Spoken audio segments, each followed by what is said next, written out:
So what I want to share today is a lot of it is based around how we're going to get to Spark-Plug-B and talk about Spark-Plug-B and MQTT and some of my methodology behind how I've approached this, and it's still in experimental phases.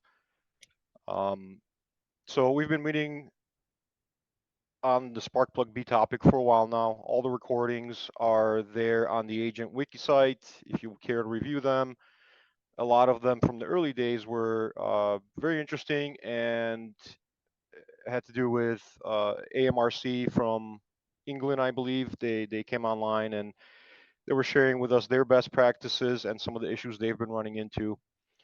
So over the past month or so, we started doing work, and first step was to set up some infrastructure. So we set up a simple Linux machine with all the components you see on the screen, from the agent, then Mosquito Broker, inductive automation's ignition, with all the Cirrus Link modules that support MQTT and Spark-Plug-B, Node-RED, which I've used extensively as part of this proof of concept, and a couple different databases that haven't really done anything with yet.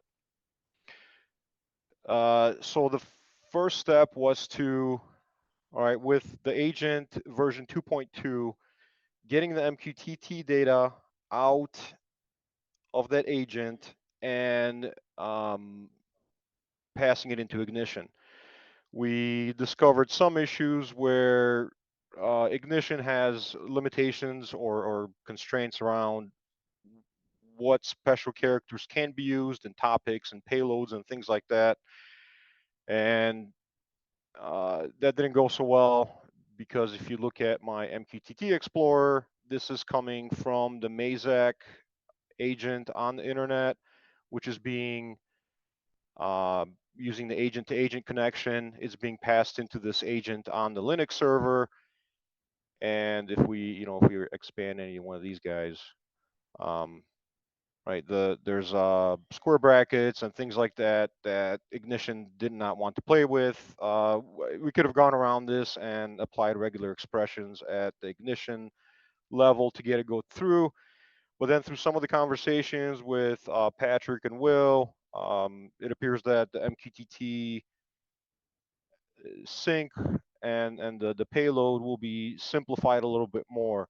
So I kind of took that approach and took from that conversation that it's going to be more of a, we're going to still have a probe topic, a current topic, and a sample topic, and it will be batched to where the probe will be published on agent startup, and then the current will be published, and the observations, the sample will be published in intervals, and then every so many publishes of the samples, another current would be published. So you can kind of, so the clients that are listening to this data can kind of catch up. So what I did is I followed that idea, and which is under this Fanuc MTC flat batch topic, where we have a probe. It's not completely compliant, but represents a tree-like structure where we start with a device that has children. Those children have children, right, all the way down to the data item and the data item's observation. And this was sufficient for the time being. Then what happens here, the current is published every 15 seconds, which mirrors what you see on the HTTP output, where it's essentially an array of data items and their values. And then the sample is batched in a way so that this is published every 5 seconds. And currently, the machine that's running, it's actually running, and there's a timer accumulating time. So like this payload itself has probably 5 of them, because each one comes across every single second. So it batches them and publishes them at that interval. For this demonstration, what I have is I have a FANUC simulator running in the background. Then what I have is a FANUC adapter running alongside of this. This is all running here in Chicago, and the adapter is publishing data out over MQTT to our instance in DigitalOcean, which is actually in France. So it's going all over worldwide over there. And if I just show you a little bit of the Node-RED here. So to start with the user interface, I just demonstrate what the data looks like coming off the FANUC adapter over MQTT. The topic is, the base is FANUC, then maybe the machine ID, and then information about the machine and its first path. So if the machine had multiple paths, it would be, /1, /2, /3, whatever. So for example, this machine topic carries information about that's relevant to what kind of machine it is. And the state topic carries information about execution state, maybe some timers, some overrides, the different modals that might be currently enabled on the machine. And in the adapter, some of the items have already been transformed to show the MTConnect representative vocabulary. But for example, something like emergency hasn't. It's still a 0 or a 1.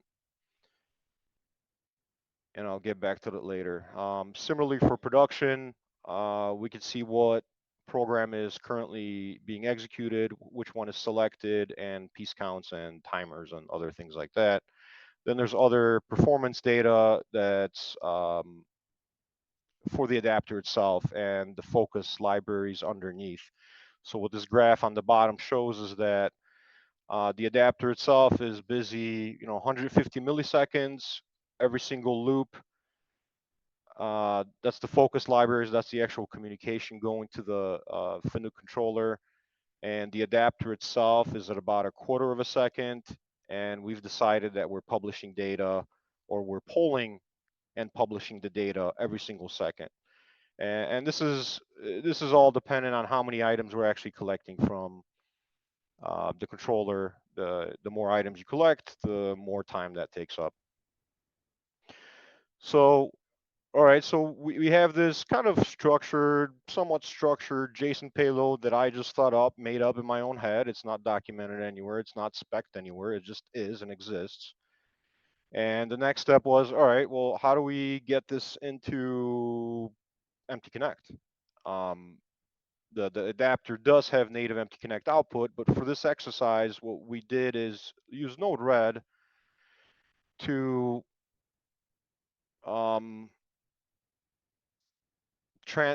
transform all these values, all these, kind of native payloads into MTConnect vocabulary. And this pane shows the probe as we're outputting it, which is somewhat compliant, still has the children. And so the device has children, the controller has its own children, has a path, that path has its own children, which are then data items. And this is not completely representative of everything that's possible in the model, but it's sufficient to get the job done. Then on the right-hand side, we're showing the current, so this is all the same data that we saw in MQTT Explorer.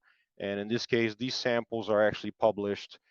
We're just displaying them as they come in. So these samples are not batched, and then everything here is just shown on a timeline of sorts. So let me show you on the Node-RED side what this looks like. So it's a flow that has some kind of a data source. In this case, it's the MQTT that's coming from the FANUC controller.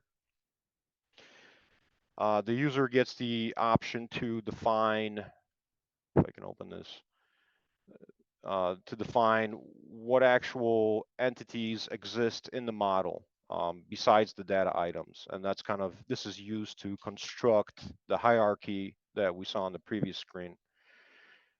But what really helped me along the way is leveraging some sort of a state machine where, for example, the emergency stop, like we saw that the data was either 0 or 1. Well, what does that mean? We don't know, and it's going to be dependent on the source, really, what's happening.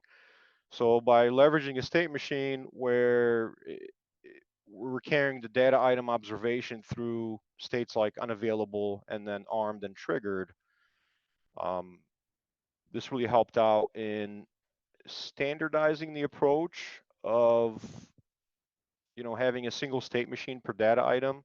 And then this can come in stages, because before you actually say you want to know the accumulated time of an operation, well, first you have to know, are we tracking this while the machine is actively cutting parts, or are we tracking this when it's idle, or what we're doing? So before we can evaluate the accumulated time, we have to know some previous data items. So it kind of builds on itself. So right now the e-stop is armed. If I were to go in here and press the e-stop, right, the state machine, because the data changed to, if I go back and look at the native data, it is, the emergency stop is 1. So we know somewhere from some documentation that that means triggered. Then the output, in this case, what we've done is we've republished it to MQTT, but you could do the same, and you can actually now use the agent's HTTP post capability and start posting, the key value that the e-stop data item is now triggered versus armed, and it would also show up in the agent like it should. So then moving on to Sparkplug B, and Sparkplug B, for those that don't know, it's really gives you syntax around the MQTT payloads. And this conversation, I remember having this conversation back on the Ignition forums like 8 years ago, where Sparkplug was introduced because the payloads were opaque. So this makes them more transparent, but still um, doesn't really have as much context as the MTConnect SysML model can provide.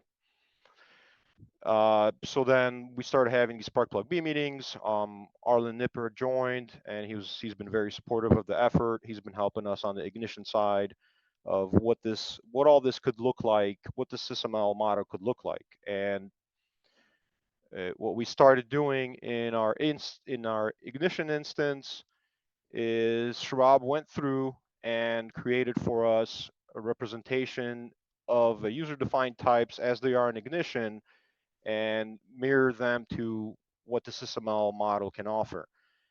And what we did then in Ignition, if you're familiar or not, right, you can go in and you can start defining, and here I started defining a finite controller from these UDTs. And what we arrived at is something simple where you have the device that has, the basic data items, and then you can drill down and you can start getting into the controller, its components and data items, where at the lowest level there's an observation, and the observation is right. That's as the data changes, the observation tag over here and its value would also change. So then, right, taking this UDT approach, which then translates to Sparkplug B templates. So the basics of Sparkplug B is that you have an array of metrics, and um, the name of the metric recreates a folder-like structure inside of Ignition in this example, and you end up with something like this, where now you have a tree to follow as well. But this was not going to be sufficient for what we were trying to do. So we went the template route. And if you look at this earn birth, which is when the spark plug B node comes online somewhere on the edge, it publishes its birth that, hey, these are all the metrics that I'm ever going to publish. And after that, you can expect to see the D data message, which is the actual individual data items and their values as they're changing coming in. So what we did is for the Fanuc example, we capture the end birth on the wire and how it was built using Sparkplug-B templates, and it's definitely more complex because now it's no longer an array of just individual data items. It's now an array of templates, and inside of here, this breaks down into more the templates, and it's nice, right? It carries over some object-oriented principles where you have composition, you have inheritance, and it does make sense because now what I can do is I can create this model, I can publish this model to anybody that wants it, and they'll always receive that data the same way, and they don't have to do more manipulation and transformation if they were just to be dealing with the flat metric approach, I guess I would call it. So this is where I started running into issues, and Node-RED has something I tried before. Node-RED has a Sparkplug-B function that you can use, but it's limited to that flat metric structure, and that wasn't going to work. So what I'm in the process of doing now is, given this dump of the end birth on the wire, taking that and using a C# library that I've used in the past that supports most of the Sparkplug-B features and functionality, and trying to figure out, okay, now that we have this definition and from ignition, let's say, because it can spit us out the end birth, how can we take that and be able to, from the edge, be able to send any kind of native MQTT payload and have that result in the end birth and the D data payloads that need to come across into ignition or any other Sparkplug-B compliant host. So it's not quite complete. That's why this piece here is still to do, and that's what I'm working on next. And as this relates to the agent, I hope that just going through this exercise and running into the issues that I've run into, and what implementation does need to happen on the agent once it's once Will starts baking in some Sparkplug-B functionality into the reference agent. What's the behavior that needs to happen? What needs to be supported so that we don't have to go through the exercise more than once? So this was, for me, the quickest kind of path to understanding what issues we've been running into. And I know that Arlen is after me, and he's going to go more into the ignition side and what that has to offer. I believe that is all I have.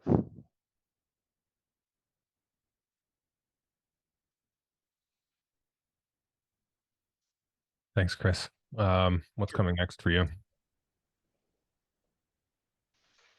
For me? Yeah. What's next for me is continue working on just figuring out the process of really translating any MQTT type of source into Sparkplug-B templates. I think it needs to be dumbed down a little bit because it's a complex subject, I would say, and putting some guardrails around it and maybe something repeatable would be helpful to everybody that's trying to take this approach on. Thanks. Any questions for Chris? Feel free to unmute yourself or just type it in the chat, either way.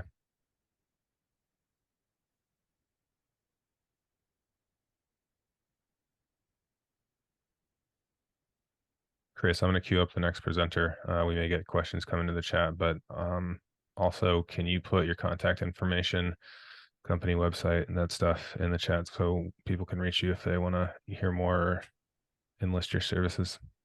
You got it. Arlen, you're up next. Following Ooh. closely both in time and topic. Okay.